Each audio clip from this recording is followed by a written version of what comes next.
Thank you very much for accepting to giving us your time. So the first question is about coping strategies. Yes. If you think of a very stressful moment in your life, either personal or professional, what did you do to cope with that stress and get through it?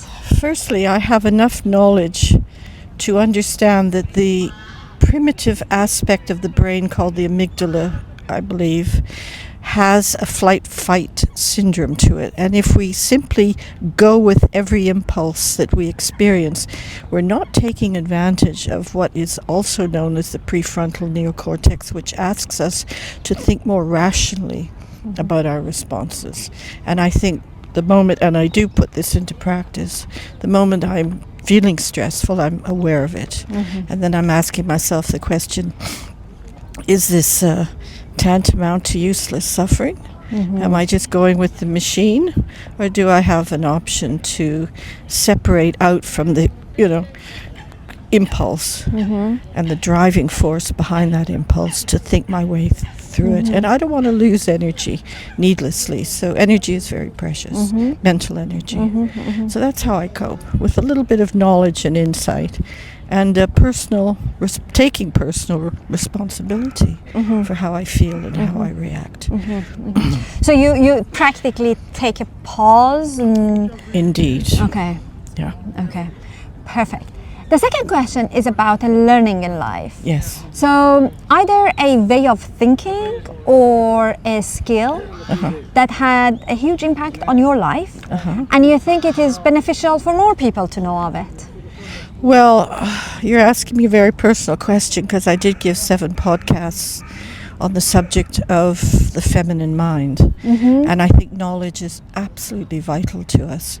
I'm personally driven by a need to know more, but I like to work my way through all of the programming and the implications of being told what to think, to discovering for myself what is my own inner truth. And that is a journey that I'm very happy to take, and I apply that principle.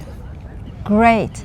And my last question is about act of kindness to total strangers. Yes. There are a lot of studies showing the impact of such kindness when there's no expectations practically on our well-being and our mental health.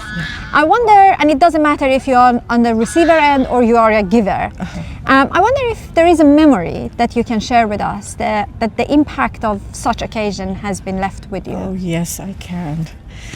My grandmother, very kind human being, was sitting with me in the garden once. My mother came up to me and said, "Don't you dare go back to the pond," which I used to do on a daily basis to collect tadpoles, because I'd slip in and get what is called a soaker. Okay. I'd come home soaking wet. "Don't you dare go to the pond." I said, "Okay." Of course, as soon as she was out of sight, off I go. And I slip in, get a soaker, come home and said, Granny, help me." She took all my clothes and dried them and said, be safe, everything's okay, and redressed me. So when my mother came home, she never knew. And Granny never told on me. This act of kindness, and I realized you never forget an act of kindness.